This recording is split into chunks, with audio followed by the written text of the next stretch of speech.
Rais wa Marekani Donald Trump alisitisha kwa muda mpango wa kupanua mashambulizi ya kijeshi dhidi ya Iran baada ya viongozi wakuu wa kijeshi na usalama wa taifa hilo kueleza wasiwasi mkubwa kuhusu kupungua kwa hifadhi ya makombora ya kujihami yanayotumiwa na Marekani kuzuia makombora ya ballistic na ndege zisizo na rubani zinazorushwa dhidi ya kambi zake na washirika wake katika Mashariki ya Kati.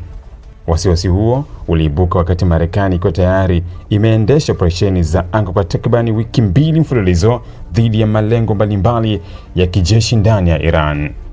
Kwa mujibu wa tathmini zilizowasilishwa katika vikao vya ngazi vya juu vya usalama ndani ya ikulu ya White House, Trump alikuwa ameonyesha nia ya kuongeza ukubwa wa mashambulizi siku ya Ijumaa kwa kulenga miundombinu zaidi ya kijeshi ya Iran.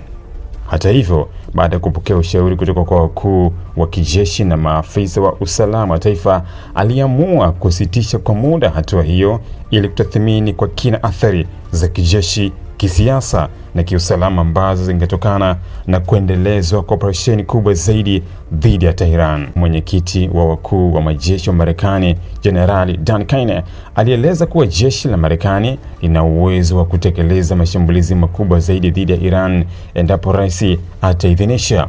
Hata hivyo, alionya kuwa operesheni hizo zingehitaji matumizi makubwa ya makombora ya kujihami yanayosimamiwa na kamandi kuu ya Marekani, CENTCOM, ambayo tayari imekuwa ikitumia idadi kubwa ya makombora hayo kukabiliana na mashambulizi ya Iran na makundi yanayoungwa mkono nayo katika eneo la Mashariki ya Kati. Maafisa wa jeshi walieleza kuwa makombora hayo ni sehemu muhimu ya mfumo wa ulinzi wa Marekani, yakitumika kuzuia makombora ya masafa mbalimbali pamoja na ndege zisizo na rubani kabla havijafikia vituo vya kijeshi, meli za kivita, viwanja vya ndege na miundombinu mingine nyeti. Kupungua kwa hifadhi yake kungeweza kuathiri uwezo wa Marekani kujilinda ikiwa Iran ingeanzisha mashambulizi makubwa zaidi au ikiwa mapigano yangesambaa katika nchi nyingine za eneo hilo.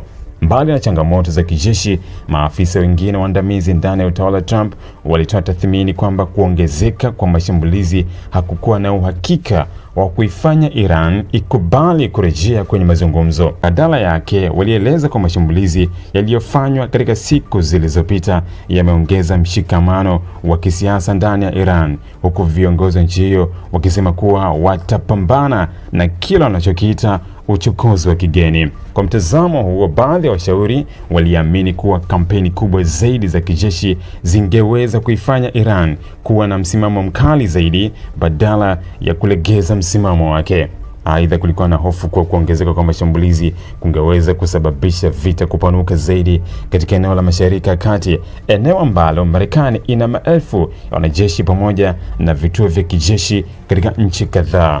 Hali hiyo ingeongeza uwezekano wa Iran au makundi yanayoiunga mkono kushambulia kambi za Marekani, meli zake za kivita, vituo na mifumo ya ulinzi wa anga na miundombinu mingine ya kijeshi katika eneo hilo. Katika kipindi cha hivi karibuni cha takriban wiki mbili zilizopita, kabla ya utulivu wa siku ya Ijumaa, Marekani ilikuwa ikifanya mashambulizi ya anga karibu kila siku dhidi ya malengo ya kijeshi ndani ya Iran, yakiwemo vituo vya kuhifadhi silaha, maghala ya vifaa vya kijeshi, maeneo ya kurushia makombora, vituo vya kuhifadhi ndege zisizo na rubani pamoja na miundombinu ya vifaa vya kijeshi. Kwa upande wake, Iran ilijibu kwa kushambulia mali na vituo vya kijeshi vya Marekani katika Mashariki ya Kati kwa kutumia makombora na ndege zisizo na rubani, hali iliongeza mvutano katika eneo hilo. Siku ya Ijumaa ilikuwa siku ya kwanza ya utulivu baada ya kipindi kirefu cha mashambulizi ya kila siku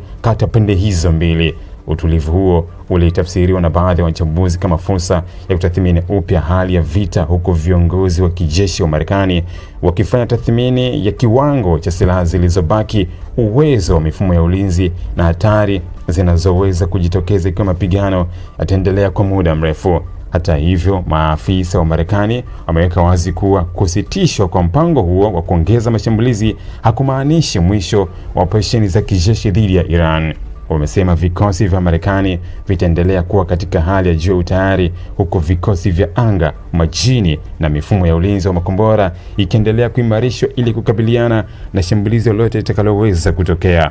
endapo Iran itaongeza mashambulizi dhidi ya wanajeshi wa Marekani au washirika wake. Utawala wa Trump unaweza kutathmini upya uamuzi wake na kuidhinisha hatua kali zaidi za kijeshi, huku suala la hifadhi ya makombora ya kujihami likiendelea kuwa moja ya mambo muhimu zaidi yanayoathiri maamuzi ya kimkakati ya Washington. Ili kuwa mwanafamilia bora wa Global TV, usisahau kusubscribe, like, kushare na kucomment. Baada ya kusubscribe, bonyeza alama ya kengele ili kupata taarifa kwa kila video inayopanda Global TV Online.